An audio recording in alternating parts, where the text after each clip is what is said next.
Hi guys, welcome to another video. Gonna continue on with Tales from the Crypt. Season 2, Episode 1. This episode's called Dead Right. It aired April 21st, 1990. It's about 28 minutes long. It's a decent episode. It's not one of my favorites, but I never minded it. It's also directed by Howard Deutsch. He did an episode already, only Sin Deep, in one of the episodes in Season 1. So yeah, he's the first director to direct multiple episodes, and pretty early on. So yeah, I mean, it's starring Demi Moore, Jeffrey Tambor. It's a solid cast. Even the co-stars, some of the people doing 1 and 2 scenes in this show is just, it's incredible. It's an excellent show for not only the main actors and like future actors that come, but established co-stars. Just excellent all around this show. I love it. So yeah, this like I said, this episode's not my favorite, but I never minded it. It's supposed to be set in the 50s. I'm not sure it's too accurate with some of the, like, especially like she goes and sees the fortune teller. It's like about a woman that goes and sees a fortune teller. She tells her it's $20 reading, like in the 50s. That's pretty, but she's like doesn't even blink an eye, just pays her the $20, and she's supposed to be a woman who doesn't have much money. So yeah, it's just some of the things are off about the episode if it's supposed to be set in the 50s, but it's not that big of a deal.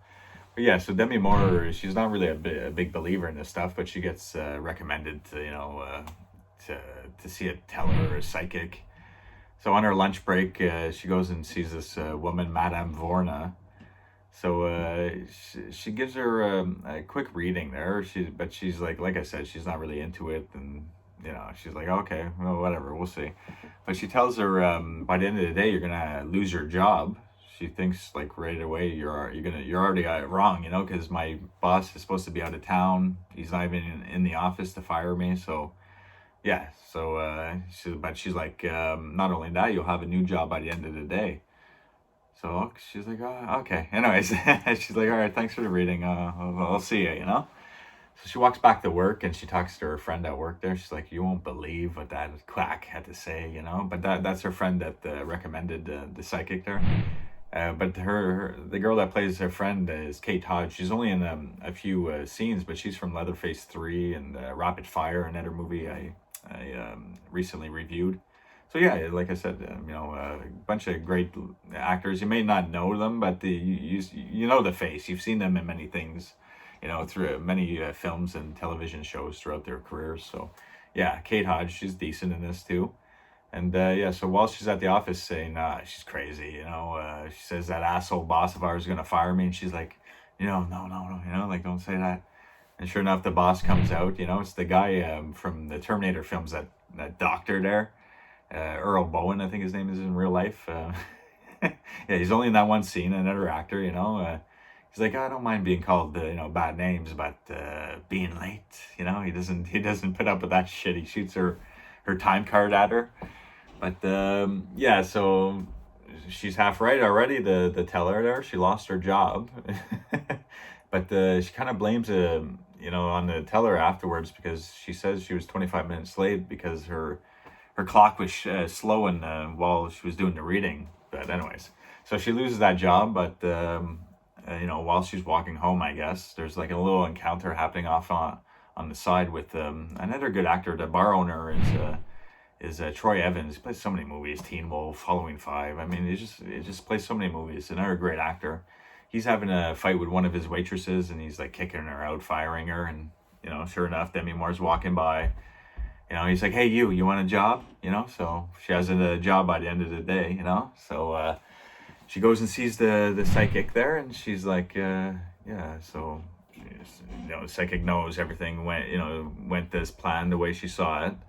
So she's like, you're gonna meet a rich man, but she's like, she kind of says it in a tricky way though, she's like, you're gonna meet a big man, a large man, and soon after you get married, he's gonna inherit a lot of money, but then he's gonna die a violent death, making it sound like she's gonna inherit some money, She's like, oh, bring it on, she's ready, So yeah, she's in it. She really just in it for the money, she doesn't even care who it is, but she kind of does when she finds out who the guy is there while she's working at her new job.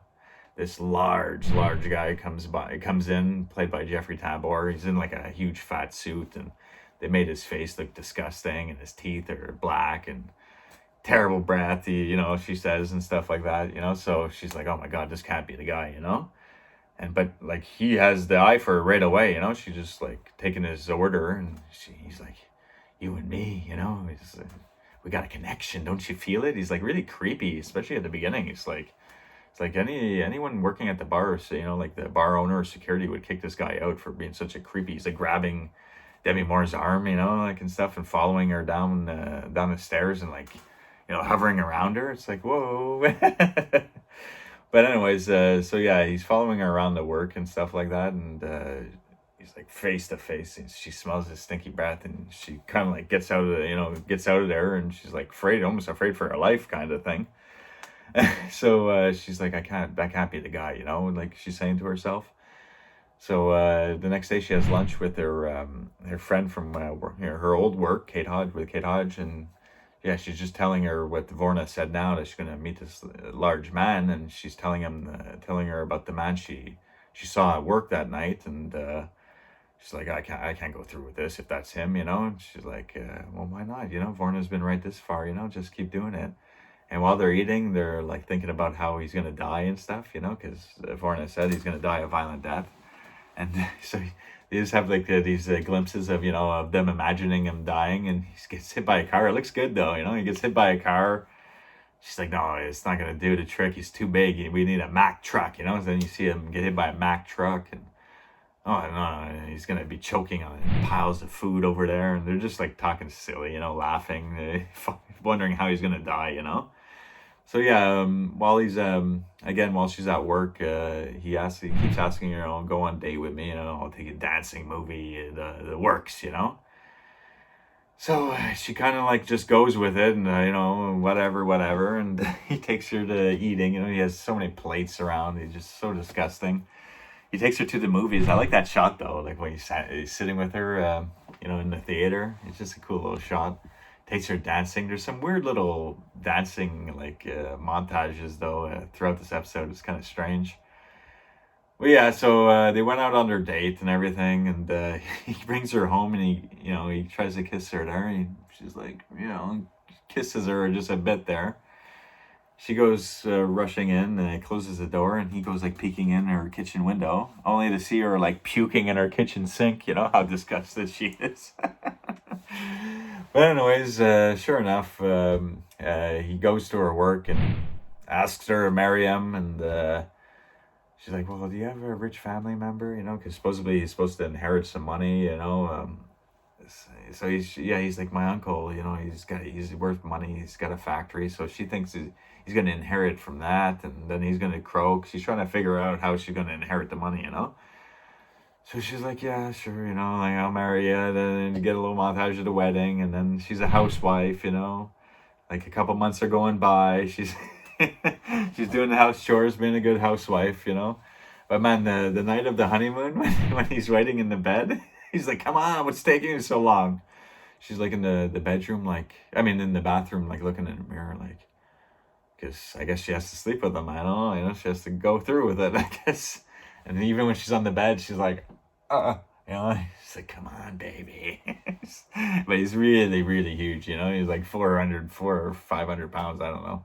And his teeth are gross, he just, they really made him look really gross. So yeah, you feel for her in that situation, So yeah, while she's waiting, it's been like 2 or 3 months, getting too long for her to wait now. So she goes and sees Vorna furious, she's like, I'm wasting my time. I married this slob, and he's not even, there's nothing, there's no money. He's not dying, like it's supposed to be quick after they got married. This was supposed to happen, So she's furious. She goes storming out, and Vorna talks to herself. She's like, oh, Vorna's always right.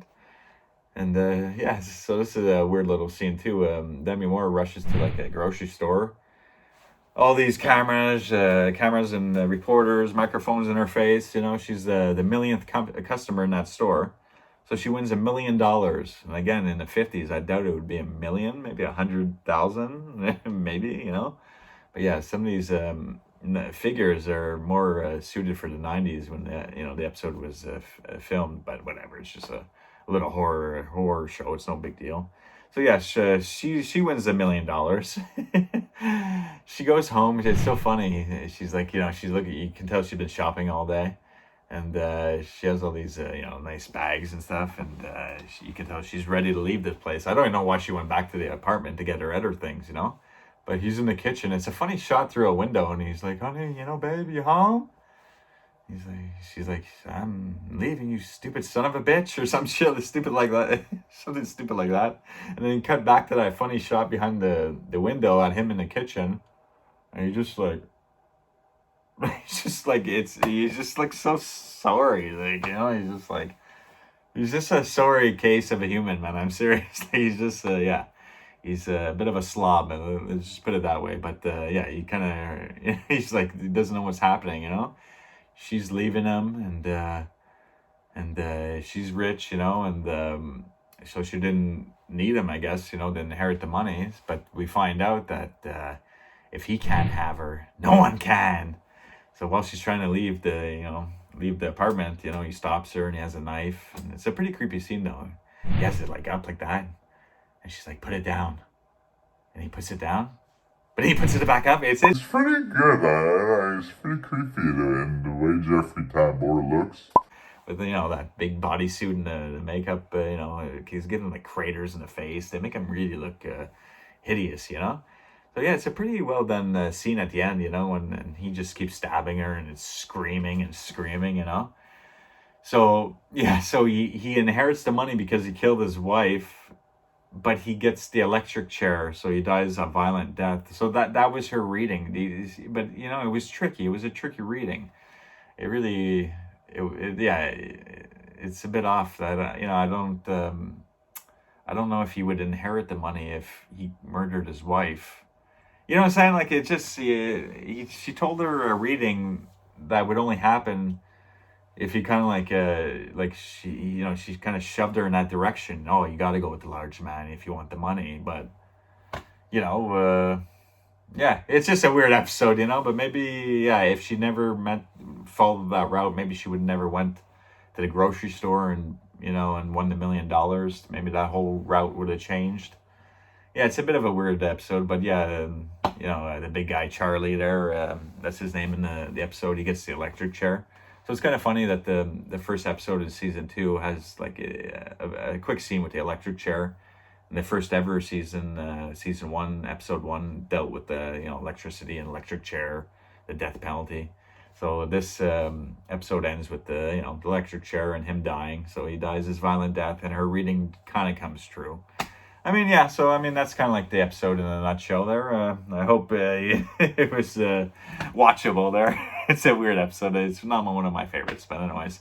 Till next time, guys. Take care. Bye. I'm just sitting here at midnight,